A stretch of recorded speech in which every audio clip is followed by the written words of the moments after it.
Olá, galera do Vivendo a Geografia, professor Orlando Castro, para mais uma videoaula aqui no nosso canal. E hoje nós vamos falar da China, a ameaça do dragão. A China vem ameaçando a liderança dos Estados Unidos. E é sobre ela que nós vamos falar hoje.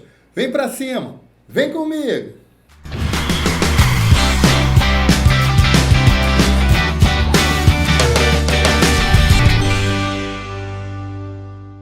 Então nós vamos falar sobre a China, a ameaça do dragão. Aí na imagem você vê que a setinha, né? O crescimento econômico da China não para. A China hoje vem ameaçando os Estados Unidos.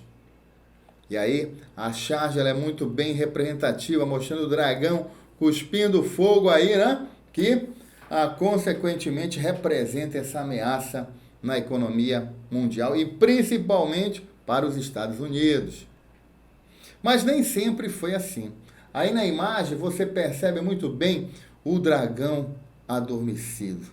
E aí os outros animais representando as superpotências imperialistas do final do século XIX, início do século XX. Aí o urso russo, né? O leão britânico, né? O galo francês, né? Então aí você vê a águia americana. Então esses animais vão representar aí esses países imperialistas que durante muito tempo influenciaram o mundo, né? Especialmente aí a China, inclusive tomando territórios chineses, como por exemplo Hong Kong, durante a Guerra do Ópio aí foi anexada pelo Império Britânico, Macau pelos portugueses, enfim. Então isso sem contar que durante muito tempo a China se isolou do mundo, né? A palavra China significa império do meio. Esse império buscou se isolar. E a muralha da China representa esse isolamento da China.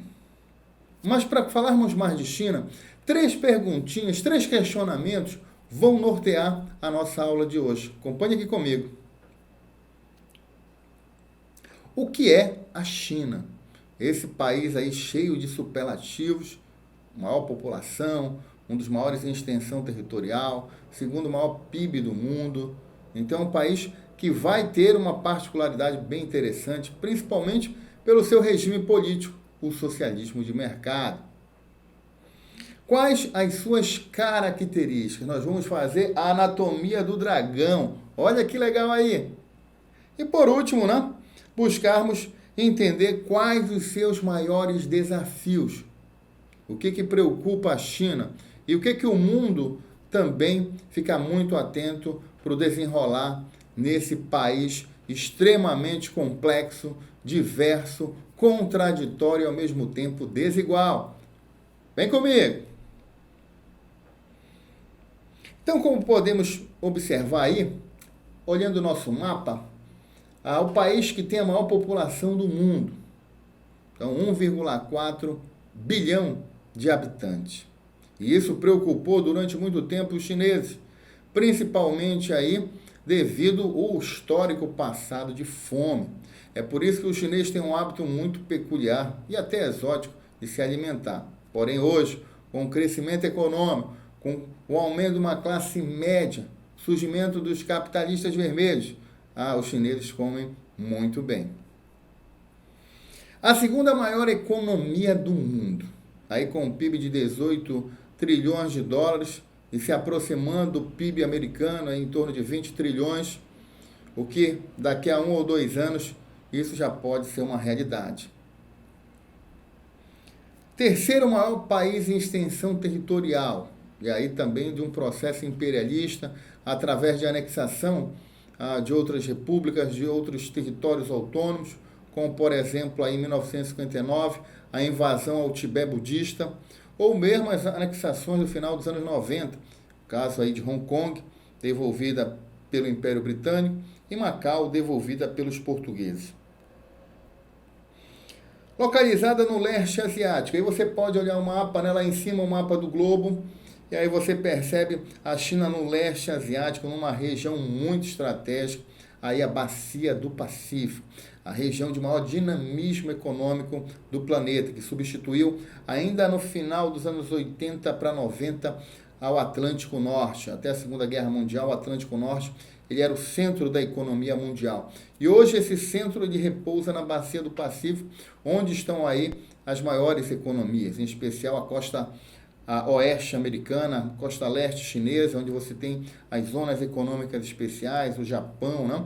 Os tigres asiáticos, aí, Hong Kong, Taiwan, Singapura, Indonésia, Malásia, Filipinas, ou mesmo Austrália, Nova Zelândia, o tigre latino, Chile, né, com a sua costa voltada para o Pacífico. Então você tem essa região aí, onde a China está presente como uma região de maior dinamismo econômico. Maiores taxas de crescimento. Então, é importante você entender que desde 1989, quando o reformista Deng Xiaoping, sucessor do grande líder Mao Tse-tung, criou as chamadas zonas econômicas especiais, promovendo uma reforma econômica no país, a chamada Denguestroika, né? Que vai inspirar Mikhail Gorbachev a fazer a sua perestroika.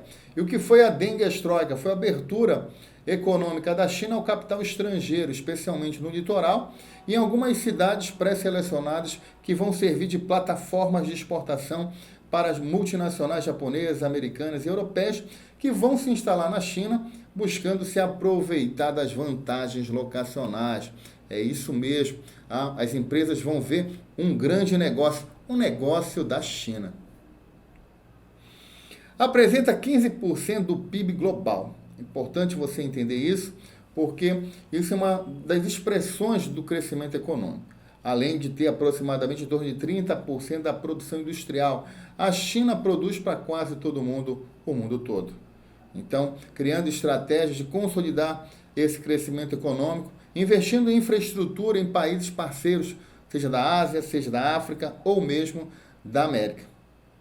O que vamos chamar de um projeto imperialista e ambicioso dos chineses, conhecido como Nova Rota da Seda. Sua política é denominada de socialismo de mercado. É muito importante você saber essa política, porque ela é uma política muito peculiar e específica da China. Isso tem caído volta e meia nos exames. Então fique atento aí. O socialismo de mercado é uma política econômica em que há uma centralização política e uma descentralização econômica. Então, o poder político continua na mão do Estado comunista, aí, do PCC, do Partido Comunista Chinês. Mas, no entanto, a economia ela abriu gradativamente, principalmente na parte litorânea, onde tem as cidades chamadas de plataformas de exportação, que no seu conjunto compõem as ZEIs, as Zonas Econômicas Especiais. Seu presidente é Xi Jinping. Desde 2013, ele vem comandando o país e tem autoridade, né, para continuar essa guinada aí rumo à liderança global. Mas, no entanto, é importante a gente destacar e não esquecer de alguns líderes, né, como a gente já falou aqui, Deng Xiaoping e o grande herói da Revolução, Mao Tse-tung, que nós vamos falar mais dele. Bem, a China é socialista desde 1949, quando ele, o grande herói, Mao Tse-tung, promoveu aí a Revolução Chinesa de 1949, uma revolução que tem a sua particularidade, criando a doutrina maoísta, uma doutrina baseada no movimento camponês. É isso mesmo, o campo na China estava arrasado. Durante anos aí da república implantada no país, pós-derrubada do Império Chinês, e principalmente do Partido Nacionalista, o Kuomintang, liderado por Chiang Kai-shek.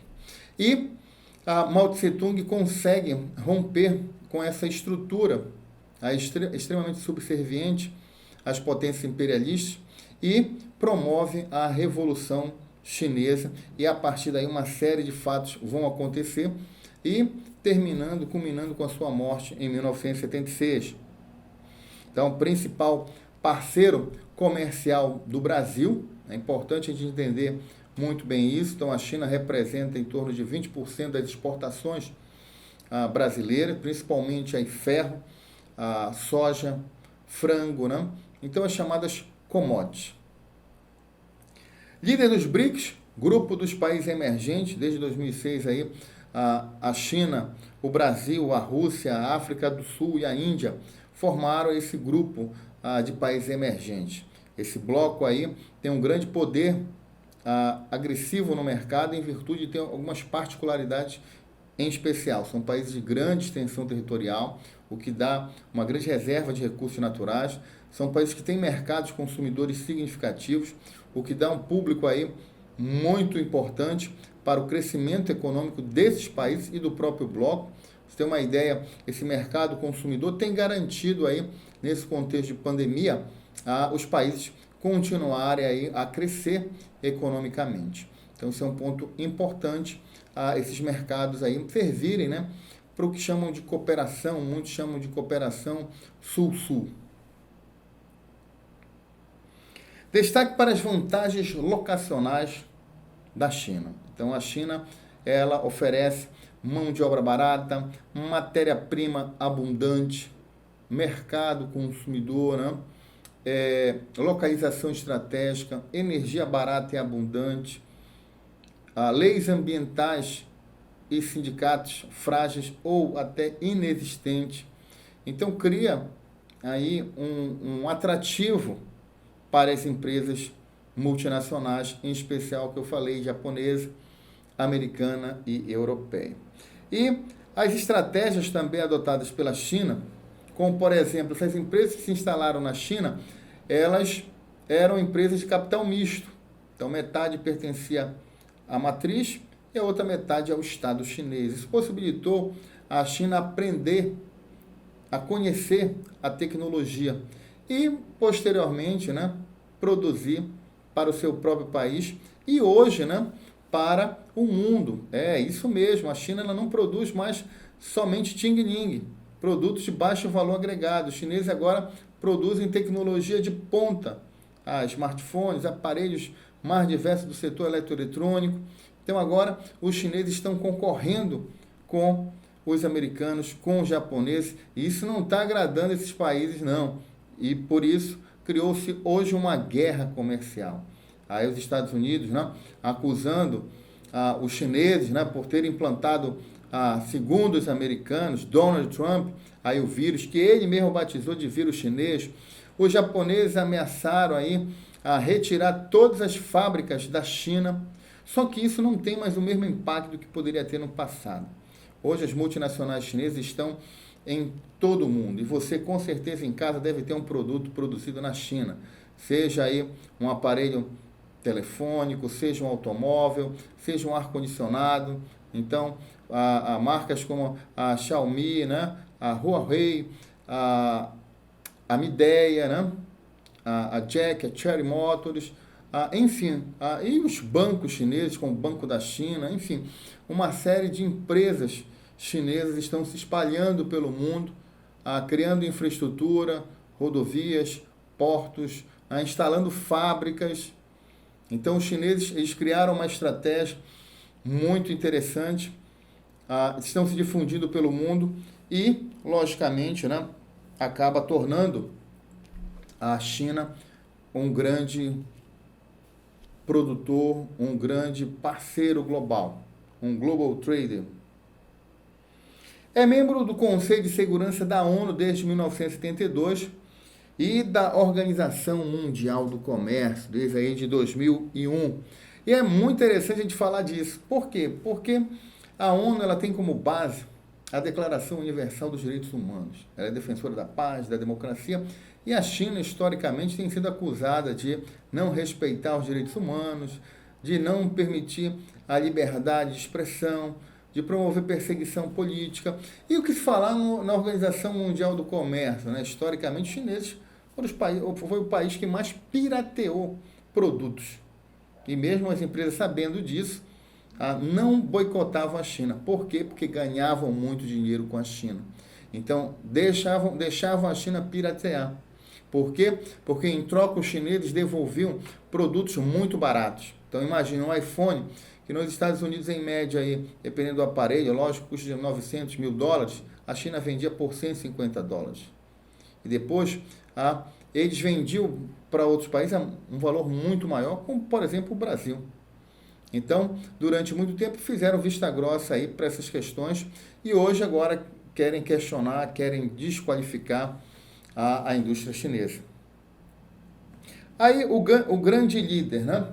Então, na imagem, Mao Tse-tung, o grande herói do socialismo chinês, o pai da revolução, aquele que derrubou o capitalismo na China. Começa em 1949, ano da Revolução, e vai até 1976, ano de sua morte. E aí muita coisa aconteceu nesse período aí. Acompanha comigo. Implanta o socialismo com apoio soviético. Imediatamente aí os chineses fazem um acordo com a mãe Rússia e se alinham ao bloco socialista. A Guerra Fria vai ganhando lenha para esquentar. Promove a maior reforma agrária do planeta, destacando o grande salto à frente, o maior programa de assentamento agrícola do mundo. Mao Tse-tung chegou a assentar aproximadamente 700 mil famílias no campo. É muita gente. Então, aí o grande salto à frente ajudou, por exemplo, a combater a fome que historicamente assolou a China. Industrializa o país. Então, vê a modernização como algo para o crescimento econômico da China, face às suas reservas de recursos naturais, como carvão mineral, como ferro, né? Então, a China, ela soube aproveitar a sua grandiosidade, né? O seu grande território, a sua grande população. Rompe com a União Soviética em 1961, em virtude de desavenças aí em relação ao programa nuclear, ou mesmo a China querendo carreira solo na geopolítica mundial. Promove a Revolução Cultural em 1906, criticado, questionado, Mao Tse-tung dá poder aos jovens da China, cria a sua cartilha vermelha e persegue opositores, enfim, muda as leis e se torna o líder absoluto da China. Em 1972, se aproxima dos Estados Unidos. Olha aí, gente, no auge da Guerra Fria, aí no ápice do programa Guerra nas Estrelas, o presidente Richard Nixon vai à China, né, e conversa com Mao e consegue atrair a China para alguns acordos vantajosos aí. E, em troca, né, desse apoio dos acordos, a China também exigiu seu assento no Conselho de Segurança da ONU, substituindo Taiwan. Taiwan, que é considerada a República Democrática da China, isso mesmo, existem duas Chinas no mundo. A China continental, também chamada de República Popular da China, e a China insular, também chamada aí de República Democrática da China, ou simplesmente Taiwan, também chamada de Ilha de Formosa. Então, você tem aí algo bem interessante, né, para entender essa geopolítica. Então, a China, que no primeiro momento, ainda com Mao Tse-tung, se alia ao bloco socialista, posteriormente rompe por divergências internas com ela, e em 72 começa uma parceria com os Estados Unidos. Olha que interessante, né? Aí capitalista e socialista apertando a mão, né? Não tem mais ideologia, a ideologia é o mercado. Com sua morte, assume o reformista Deng Xiaoping. E aí, esse menino aí é o grande responsável o grande salto tecnológico econômico da China. É um reformista acima de tudo, né? Então, essas reformas vão ser principalmente na economia, quando, nas palavras do Deng Xiaoping, a China seria um país e dois sistemas. É isso mesmo, a China é socialista e capitalista. É aquela política que eu falei no início da nossa aula, o socialismo de mercado. E esse socialismo de mercado, como também já falei para vocês, é pautado num centralismo político e numa descentralização econômica, destacando aí a criação das ZEIs, das Zonas Econômicas Especiais. Então, as ZEIs são cidades do litoral chinês, como Tianzhou, Cantão, Shenzhen, Macau, Xangai, Pequim. Então essas cidades elas vão receber indústrias estrangeiras, multinacionais, japonesas, americanas, europeias e atraídas pelas vantagens locacionais que nós já falamos aqui. Oferecendo, né, essas vantagens às multinacionais, em especial às empresas dos Estados Unidos e do Japão, né? Os chineses firmaram acordos vantajosos. E aí você pode ver no mapa, né, as zonas econômicas especiais. Essas zonas aí, elas vão ser essas cidades que vocês estão vendo aqui no mapa, né, subindo aí, essas cidades litorâneas, elas vão receber essas empresas estrangeiras, que vão se aproveitar da mão de obra barata, dos baixos salários, né, de condições hostis de trabalho, sem direitos, indústrias muitas vezes poluidoras, né? Então eles vão para lá se aproveitar do que a China tem, né? E fazer um verdadeiro negócio da China, um grande negócio. E por último, né? Os desafios da China. O que ameaça a China? O que ela precisa superar? Vou destacar aqui para vocês aí o rótulo de país subdesenvolvido, né? Apesar de que hoje é usado esse termo, né? País em desenvolvimento, país emergente, né? A China tem uma sociedade subdesenvolvida. Isso aí é fato. Censura e perseguição política. Então, é importante você entender que, como a China ainda é um país socialista, né?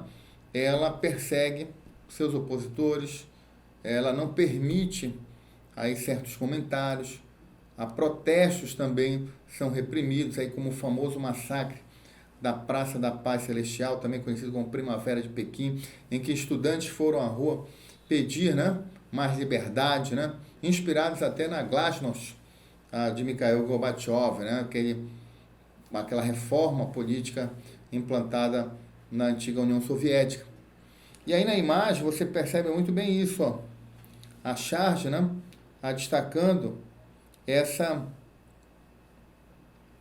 a entrada, né, das empresas, das startups do setor aí de comunicação, né, das redes sociais, e aos chineses tentando, né, não permitir que elas entrem. Inclusive, o Google, né, anos atrás, se retirou da China porque o governo de Pequim queria saber quem pesquisava, o que pesquisava, e tentava usar isso como uma estratégia de espionagem. E essas startups, né, essas empresas, elas não permitem a política de privacidade, né? É por isso que as mensagens são criptografadas para impedir qualquer forma, né, de espionagem. Tensões com Taiwan e Hong Kong. Então, Taiwan, aí a República Rebelde, né? E Hong Kong, a cidade-estado que foi reanexada nos anos 90, em 1997, né? Foi devolvida pelo Reino Unido depois de conquistar lá atrás na Guerra do Ópio durante o imperialismo. E os chineses tentam controlar politicamente Hong Kong. No entanto, pelos acordos de devolução, o país tinha que respeitar a autonomia política durante 50 anos. Então ainda tem um tempinho aí para eles respeitarem. Mas, no entanto, a influência de Pequim é presente. E aí, estudantes, né, a população vão à rua protestar contra essas interferências do governo chinês. A questão dos direitos humanos. E aí destaquei para vocês infanticídio, sociedade patriarcal, julgamentos sem ampla defesa. Então, a China ela é acusada, né, por organizações não governamentais de direitos humanos de não respeitar a vida, e sendo que, nós já falamos no início, a China é membro do Conselho de Segurança da ONU, tem assento privilegiado na organização humanitária. Superexploração da força de trabalho, então, baixos salários, né? Assédio moral, enfim, uma série de situações que desrespeitam e precarizam as relações de trabalho. Guerra comercial com os Estados Unidos, já falamos desde o início isso, em virtude aí da China vem tomando espaço, né, no mercado, espaço que outrora era dos Estados Unidos. Então, por exemplo, Brasil, o principal parceiro comercial até o início dos anos 2000 era os Estados Unidos, e hoje é a China. Isso também acontece na África, na Ásia, né? Com alguns países europeus. Então, a China ela vem incomodando, e por isso essa guerra comercial não só com os Estados Unidos, mas também com o Japão, né? E alguns países europeus. E a pandemia da Covid-19, né? Principalmente porque foi rotulado como, pelo presidente dos Estados Unidos, Donald Trump, de ser um vírus chinês, né? De terem acusado a China de ter sido propagador para afetar ao comércio mundial, o que pela Organização Mundial do Comércio não é verdade. Uma pandemia não se tem como controlar, e ela é reforçada por esse mundo hoje globalizado.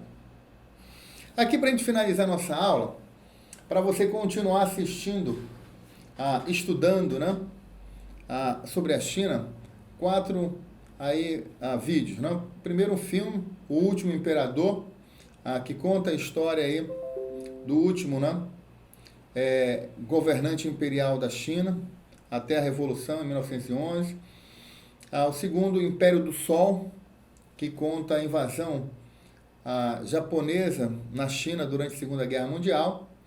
E o China Blue, que conta aí um pouquinho, né, desse processo fabril no litoral chinês, nas zonas econômicas especiais, e todo um processo envolvendo aí a questão da migração, as desigualdades campo-cidade, né? Porque, como eu falei para vocês, o litoral é desenvolvido com as zonas econômicas especiais e o campo é atrasado, com práticas milenares.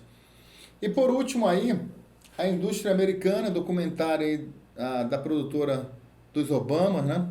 Que conta a história de uma fábrica que migra para os Estados Unidos, né? Quem diria o inverso acontecendo, e a crítica sobre essa fábrica pagar baixos salários, ter precárias condições trabalhistas, assédio moral, enfim, uma série de coisas que são muito comuns na China.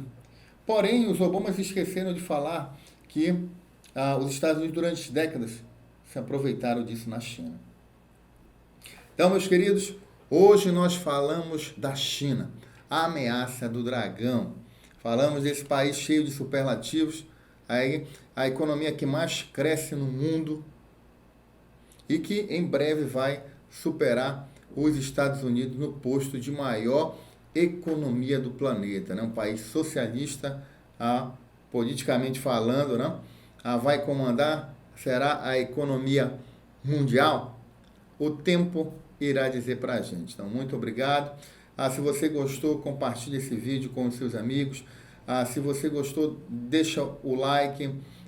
E o mais importante, que nós iremos também colocar na comunidade textos, questões falando de China. Então, ficamos por aqui. E não se esqueça que geografia não se estuda, geografia se vive.